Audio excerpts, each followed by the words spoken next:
चलिए तो बात करते हैं हम लोग हीमोडायलिसिस के बारे में।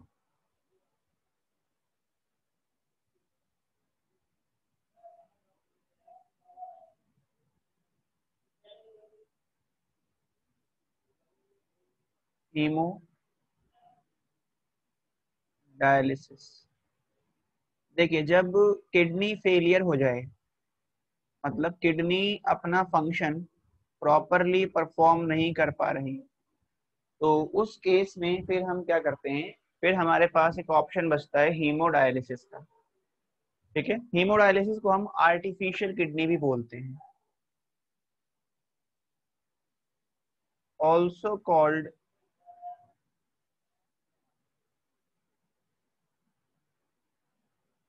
Artificial kidney.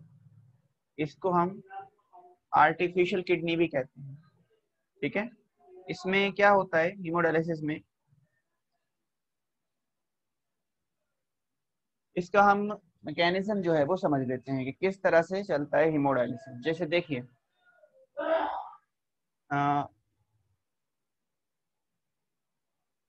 ये है पेशेंट आर्टरी।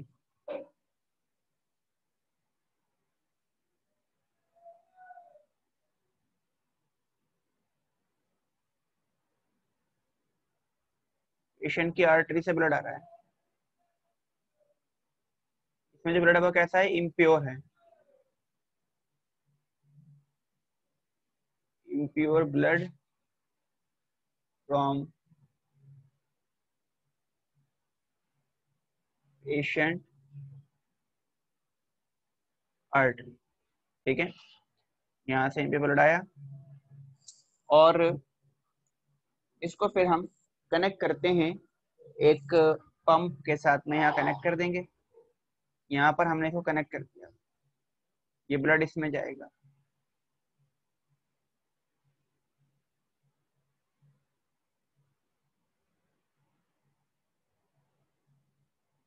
और यहाँ इसके अंदर हम ऐड करते हैं एक एंटी कोएगुलेंट।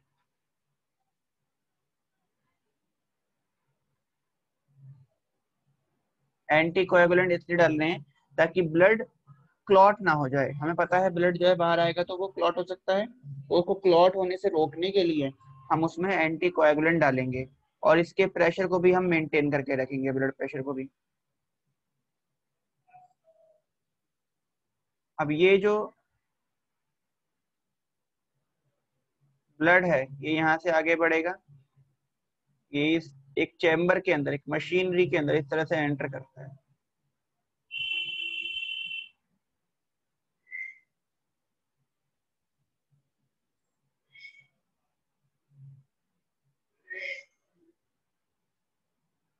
और इसमें यहाँ पर ये देखी जाती हैं, कुछ ट्यूब्स देखी जाएंगी इसमें।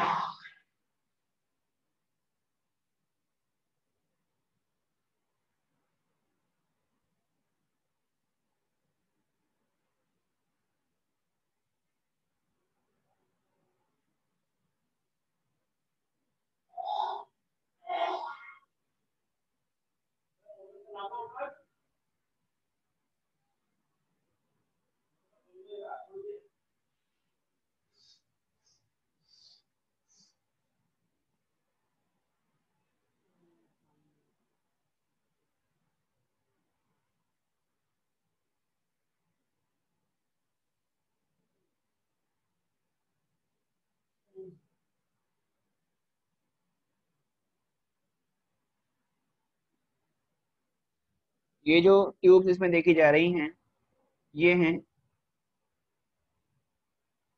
Cellophane tube.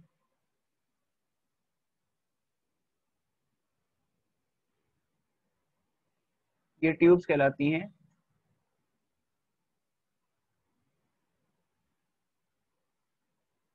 Cellophane tube. और ये कैसी होती हैं, दीज आर सेमी परमिएबल या दीज आर परमिएबल ट्यूब्स। ठीक है, ये परमिएबल है सब्सटेंस के लिए। ठीक है, या सेमी परमिएबल नेचर की ट्यूब होती हैं। इसमें यहाँ से हम क्या करते हैं, जो फ्रेश डायलाइजिंग फ्लूइड है उसको इसके अंदर एंटर कराएंगे। तो जैसे ये हो गया, यहाँ पर इसमें ये ओपनिंग हो गई और एक ओपनिंग हम ये बना देते हैं।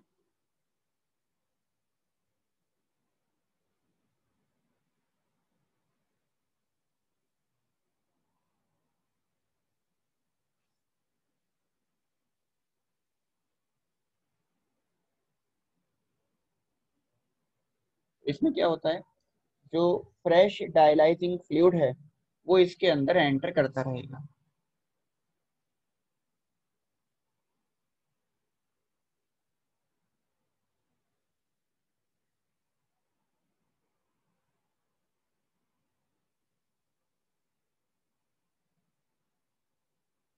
ये वो कंटेनर है जिसमें क्या है, इसके अंदर है फ्रेश डायलाइजिंग फ्लूइड, और यहाँ से ये फ्लूइड इसके अंदर एंटर करेगा। तो इसके अंदर ये जो फ्लूइड भरा हुआ है,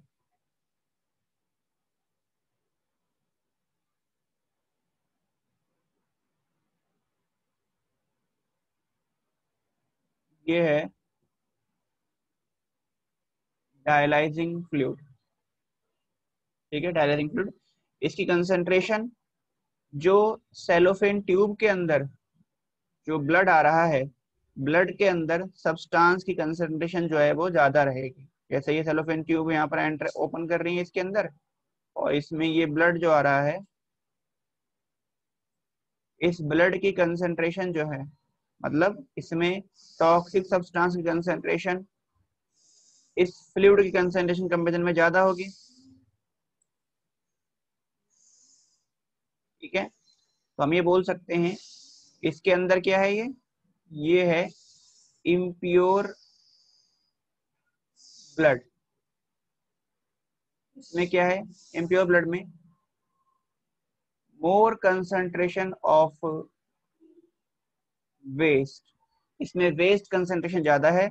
और ये कैसा है, ये एक फ्रेश या प्योर फ्लूइड है, pure fluid with no waste, इसमें कोई वेस्ट नहीं है। ठीक है, अब क्या होगा जब हम इसको ऐड करेंगे यहां से इसमें, तो इसमें जो वेस्ट मटेरियल है वो इन सेलोफेन ट्यूब से निकलेगा, क्योंकि ये कैसी है, सेमी सेमी परमेबल है, ये सेमी परमेबल है। तो जो वेस्ट मटेरियल है, नाइट्रोजन वेस्ट, जैसे कि यूरिया हो गया, कुछ अमोनिया हो गया, यूरिक एसिड हो गया लिमिटेड अमाउंट में, इसके अलावा प्यूरिक एसिड हो गया, ये वेस्ट मटेरियल इन सेल से, सेलोफेन ट्यूब से बाहर निकलेगा और इस फ्लूइड में चला जाएगा। तो ये फ्लूइड कैसा हो गया, इम्प्योर हो जाएगा, और यहाँ से जो इम्प्योर फ्लूइड है वो कलेक्ट कर लिया जाएगा एक कंटेनर के अंदर। तो इस कंटेनर में ये इम्प्योर फ्लूइड आता रहेगा, इसके अंदर आपका वेस्ट मटेरियल रहेगा।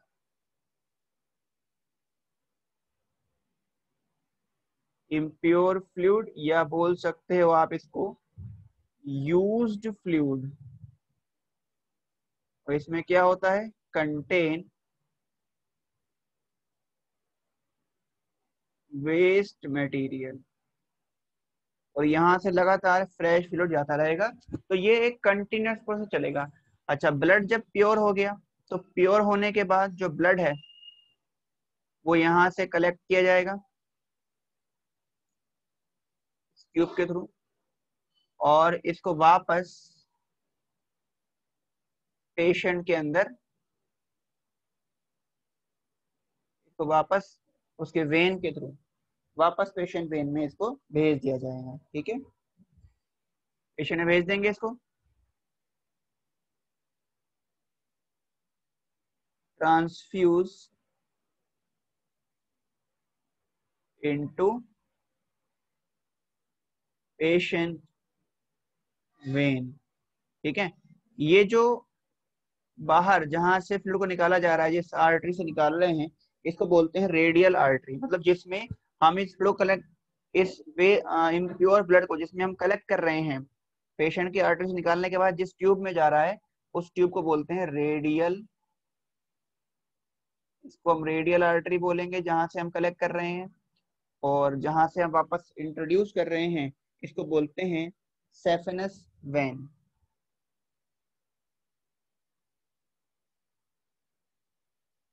सेफेनस वेन, ठीक है। तो इस तरह से ये प्रोसेस चलता रहेगा। तो ये हो गया आपका हीमोडायलिसिस। इसे नोट करें हीमोडायलिसिस को।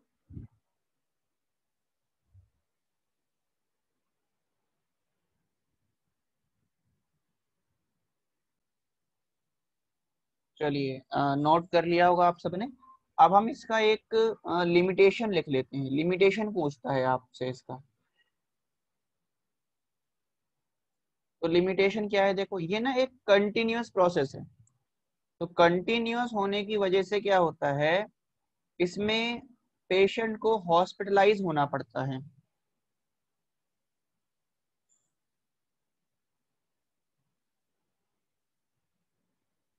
तो it is a long process,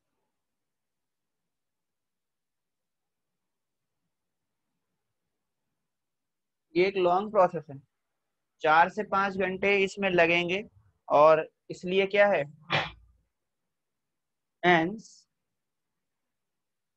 patient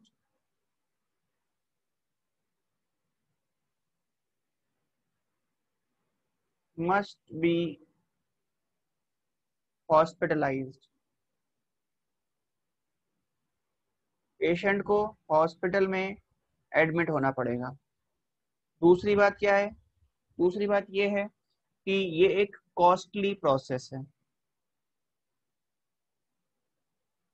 it is expensive या कॉस्टली प्रोसेस, इसमें खर्चा ज्यादा होता है। ये इसके लिमिटेशन है या डिसएडवांटेज आप बोल सकते हो। डिसएडवांटेज बोल देते हैं, ठीक है। और इसके एडवांटेज क्या है,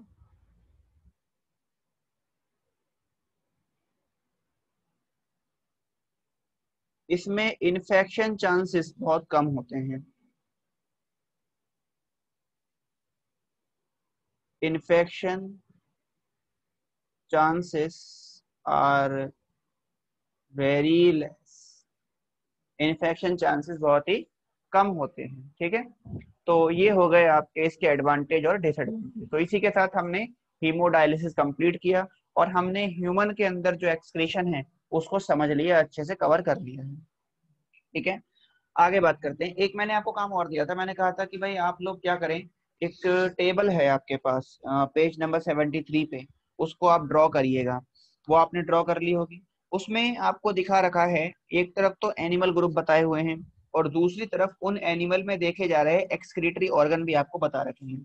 यही सारी बातें हम लोग एनिमल किंगडम में भी पढ़ चुके हैं और यहाँ पर भी आपको दे रखी हैं। इनपे से एक क्वेश्चन आपके एनटीएससी में जरूर बनता है कि डिफरेंट ऑर्गेनिज्म में या डिफरेंट एनिमल ग्रुप में कौन सा एक्सक्रीटरी ऑर्गन देखा जा रहा है या उसमें एक्सक्रीशन किस ऑर्गन के द्वारा होता है, ये क्वेश्चन पूछा जाता है, ठीक है। तो इसको आप बहुत अच्छे से पढ़ेंगे, इस पे से क्वेश्चन बनता ही बनता है।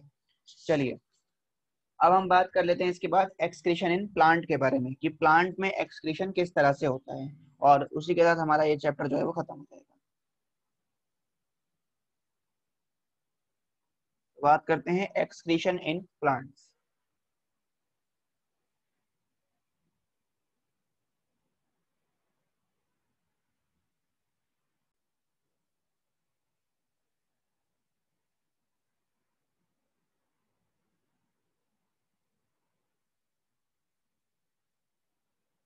एक्सक्रीशन इन प्लांट,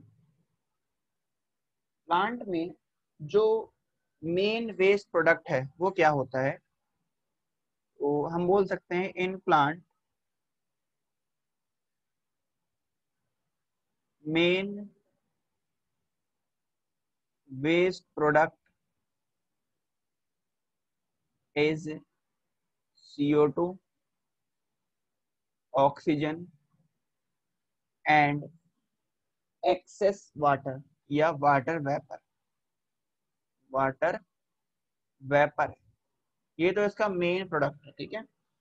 ये CO2 कैसे रिलीज करता है, CO2 कैसे क्या करेगा, जो वेस्ट प्रोडक्ट CO2 है, मतलब जो एक्सेस CO2 है उसको कैसे करेगा रिलीज आउट ये। तो CO2 is excreted out by respiration। और ऑक्सीजन कैसे रिलीज करता है, oxygen is excreted out by photosynthesis. Main तो इसमें ऑक्सीजन ही है वैसे। और वाटर कैसे करता है, water vapour is excreted out by transpiration. ये तीनों चीजें हम डिटेल में पढ़ चुके हैं, ठीक है। अब कुछ और हम वेस्ट देख लेते हैं। इसमें प्लांट में वेस्ट 3 कैटेगरी में बांटा गया है। तो there are 3 types of waste in plant. Number 1 है सॉलिड वेस्ट।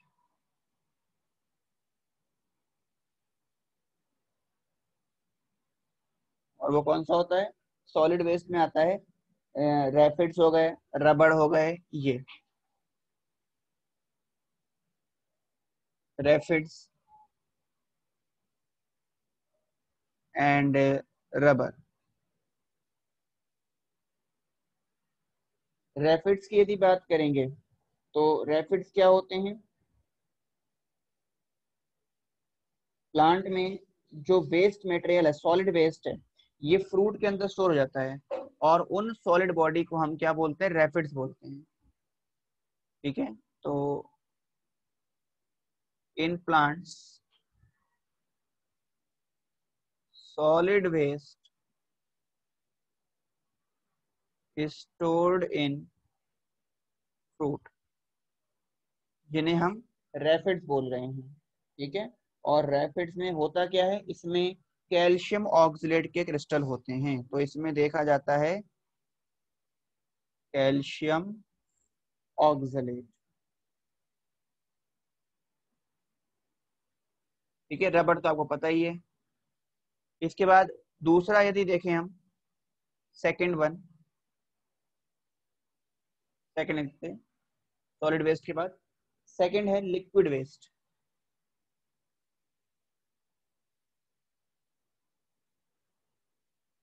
लिक्विड वेस्ट देखेंगे प्लांट में तो इसमें आ जाएगा ऑयल हो गया, असेंशियल ऑयल हो गए, असेंशियल ऑयल हो गया, ठीक है। इसके अलावा रेजिन हो गया, गम हो गया, टैनिन्स हो गए, ठीक है। ये सारी चीजें ऑयल में हम एक एग्जांपल ले लेते हैं। ऑयल में आ जाएगा जैसे सैंडलवुड ऑयल, जैसे सैंडलवुड ऑयल हो गया, ये सारी चीजें हो गई, ठीक है। ये सब कैसे रिलीज होता है, तो ये रिमूव आउट बाय बार्क, ये बार्क के थ्रू, लीफ के थ्रू और सीड के थ्रू रिलीज आउट हो जाता है। इसके बाद थर्ड वन जो हमारे पास आता है, नंबर 3 है गैसियस वेस्ट।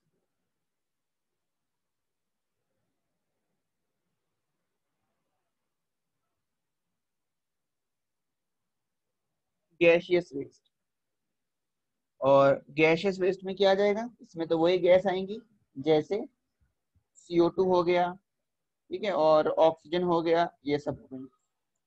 जैसे CO2 हो गया, ऑक्सीजन हो गया, ये कैसे रिलीज होता है, ये हम पढ़ चुके हैं। तो ये हो गया हमारा एक्सक्रीशन इन प्लांट। तो इसी के साथ हमने एक्सक्रीशन इन प्लांट और एनिमल दोनों कवर कर लिए। यदि आपसे पूछे अमीबा में कैसे होता है एक्सक्रीशन, तो आप बोलेंगे अमीबा में एक्सक्रीशन जो होता है वो कॉन्ट्रेक्टाइल वैक्यूल की मदद से होगा। ठीक है, तो यहाँ तक हमने कवर किया, और इसी के साथ आज हमारा जो ये चैप्टर है एक्सक्रीशन वाला टॉपिक कवर होता है, और उसी के साथ हमारा पूरा कंप्लीट जो लाइफ प्रोसेस है वो कवर हो जाता है। तो हमने लाइफ प्रोसेस को पूरा कंप्लीट कर दिया है। अब आप इसके आज मॉड्यूल के सारे क्वेश्चन लगा लेंगे एक्सक्रीशन के, और जो भी डाउट रहता है वो डाउट पूछेंगे, क्योंकि नेक्स्ट क्लास से हम अपना न्यू चैप्टर स्टार्ट करेंगे और वो होगा न्यूरल कंट्रोल एंड कोऑर्डिनेशन।